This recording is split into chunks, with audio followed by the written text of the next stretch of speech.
Hello, everyone. My name is Robin Dolezal. Today is Monday, June 17th. With me, as always, is Dan Nentel and Alex Pars. Together, we are with Ironwood Financial. Good afternoon, gentlemen. Afternoon. Hey there. How are you guys? Chugging along. Yeah, good. I sure hope you guys are getting out of town sometime this month. It is blazing hot. Oh, yeah, I thankfully been out of town a couple times, gone up to like the White Mountains and coming back to this 100 and whatever it is, 106 is just depressing. We yesterday was Father's Day, and we went to Corbett's as a family, Oh, some pickleball. And man, I walked across, the outside of that place, which is for anyone watching doesn't know, Corbett's is kind of a bar family place, but it's got pickleball courts both inside and outside. And believe it or not, there were a couple courts playing outside, even just to walk, across the yard to go into the bar area to go to the restroom or whatever. It was just so hot. I couldn't believe they were doing that. It was crazy. No. yeah, Well, I was supposed to play golf with my boys yesterday and we decided to watch the Open instead. So, Yeah, okay. Well, good call. there is an alternative to exercise these days, right? Oh, very good segue. You like that, huh? Saw an article a couple weeks ago. It was actually very interesting. Someone over at Goldman Sachs did a study on what happens if more Americans use Ozempic. And I'm sure most of you know, but Ozempic is a weight loss drug that actually seems to have very significant results. And what I thought was amusing about this study was, what would it do to GDP if 60 million Americans used Ozempic? And the answer was they think it would increase the growth of GDP by 1% or more. They said that if we could get rid of obesity-related health problems, the labor force would be stronger, and we could see a total increase in GDP of up to 10%, wow. which that's a lot of money if you think about it. I, I, I sent that article to my wife. You sent it to me, and it not only mentioned about the health related issues, but it also mentioned that people would have more energy and they'd be more productive. Yeah, So they put a lot of effort into the study. it makes Yeah. sense. I mean, you're more productive, you're making more money, you're spending more money, you're living longer, you know. Anyway, Well, and what's interesting about that is right now, and I received a few emails this morning, and so for the heck of it, I started goofing around and went through a bunch of different financial blogs, websites, simple ones like MarketWatch, MSNBC, Yahoo, and I get it. I receive these emails. It's confusing out there, right? Why is the market move? I mean, right? We know that the big tech, that was the Magnificent Seven. Now it's called the Marvelous Six that they're saying are driving the market. But so, Alex, is there any rhyme or reason that you have for what's going on with the markets? Because it seems like there's a lot of people confused out there. It seems like people think we're in a recession, and the numbers would say otherwise. Well, that's kind of funny. There was a Fed meeting last week where, once again, the Feds did nothing. They decided not to make the Fed funds rates less restrictive. At the moment, they're putting the brakes on the economy because it's too strong. At the same time, what is it? Something like 59% of Americans think we're in a recession. Okay, Yeah. we are literally in the opposite of recession. The economy is going too well. We have too many jobs being created. We have too many job openings, and we're trying, or the Fed specifically is trying to reduce that so that we have less inflation. But as you mentioned, you know, there's a lot of people who are not content with the way the economy is going right now, and it's just kind of this weird, twilight zone almost feeling. right. Yeah, there's definitely a disconnect. Rob, I haven't looked today. What's the S&P at right about now? I want to say it was up about one today. I think Yeah, it's, So it's at like 5300, I 5400. want to say 54.50 maybe. 54.86 right now. Yeah, okay. So at the same time, I was reading something that said, this is by a Harvard professor. It said, U.S. economy is headed into a corporate bankruptcy cycle that will spike unemployment and recession. Okay. The next article was Goldman Sachs has a new target for the S&P 500 of 6,300 this year, which is a 14.5% growth rate from its current level, which is Correct. up year to date. Yeah. And And now the funny thing about that is And we've talked about this in our videos before, especially when we were doing these so often when the fear of the pandemic was so great. But they talk about the magnificent or the fabulous six or the marvelous six, whatever they're calling it now. The Facebook, Apple, Amazon, Microsoft, Google, Nvidia, blah blah. When you look at those, the diversions, when you take those stocks out of the S&P 500, have made those at the largest diversions we've ever seen. Meaning, the S&P 500, if you remove those six stocks, the other 494 stocks aren't really doing that great.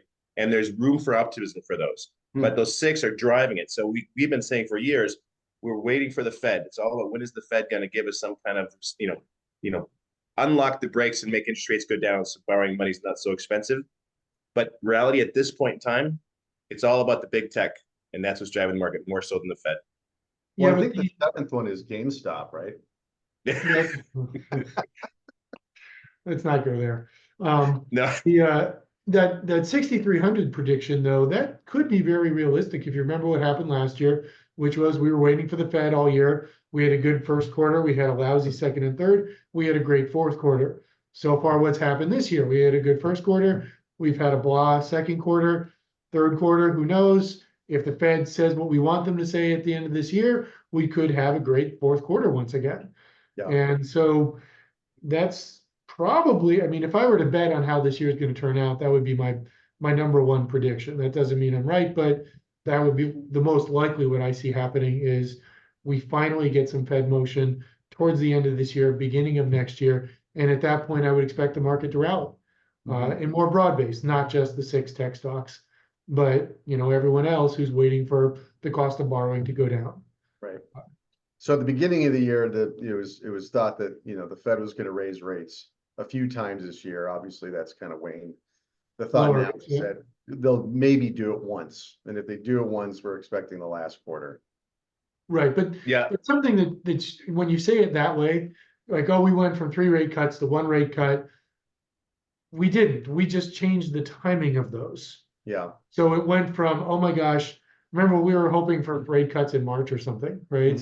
Right. Which I thought was unrealistic. And when you look at the job situation, sure, still looks unrealistic. So if you say, hey, maybe one this year, that doesn't mean we don't get rate cut in 2025. Yeah, no, that's It could right. happen. The data's got to support it. So we're not changing, the end zone or the end goal. We're just changing the timing of it. So this will be fine. It's just a question of whether it happens fourth quarter or first quarter or second quarter. So what about go ahead, Rob.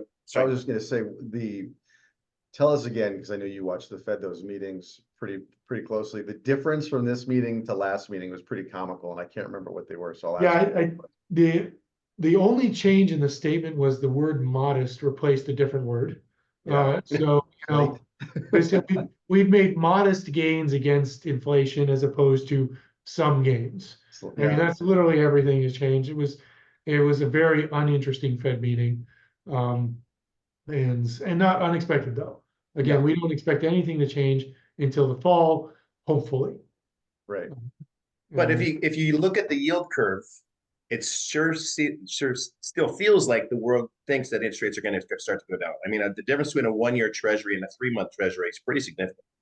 Yeah, and that's probably realistic. What's going to happen is they're going to start lowering rates. I mean, we've got back to, remember we were up to 12 million open jobs. Before the pandemic, we were at 8 million, and that's been stubbornly high. We're at 8 million now. Oh, really? So there's not a lot of room to go. If that drops another 500,000, million, we're right in the range we want to be in. Just in April or March, rather, we lost 300,000 job openings. Year to dates, let's see if I can find this here. We've lost about 1 million, just under 1 million. So it's moving. Here's the question I would have for you. You've mentioned it. We're seeing it.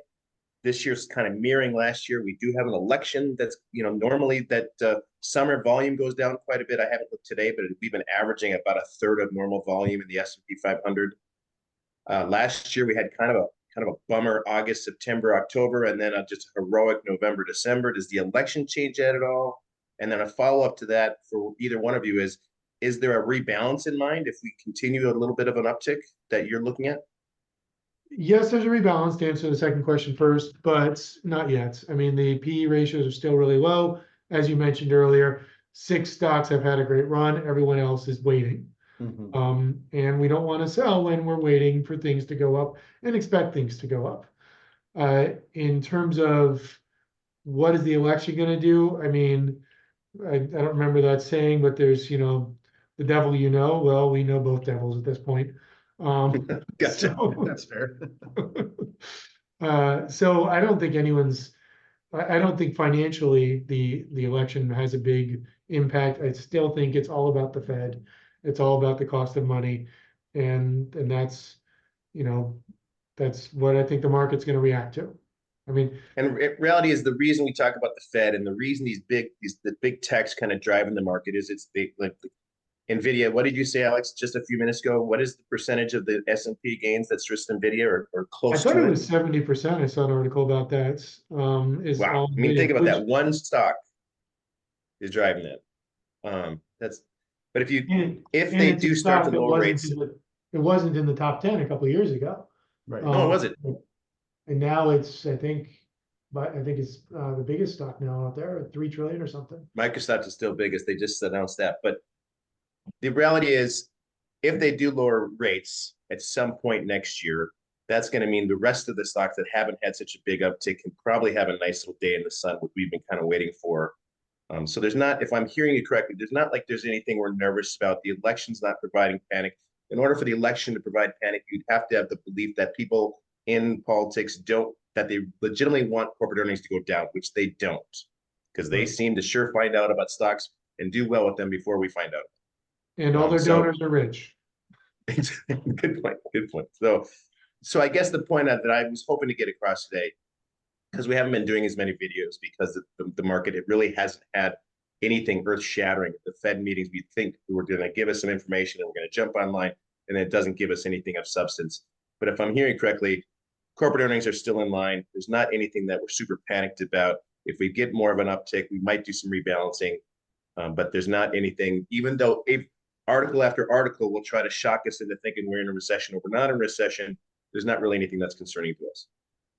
No, I mean, we still have the same problem we've had for the last few years, which is the economy is too strong. And there are worse problems to have. Right. Yeah. We've got a little sticky inflation, but it's coming down, and unemployment is still now we're at 4, which is still great. Yeah. So anyway. All All right, well, gentlemen, it's always a pleasure. Huh? I'm gonna throw the disclosure up there again. All right. Folks, if you've missed any of our discussions, you can find some of them on Facebook, or you can reach us at ironwoodfinancial.com. If you'd like to reach us, you have questions, or you need us for anything, you can also reach us at 520-318-4600. Gentlemen, I sure hope you find fun ways to stay out of the heat, maybe get out of town. Until next time, enjoy yourselves. All right, take See you care. guys.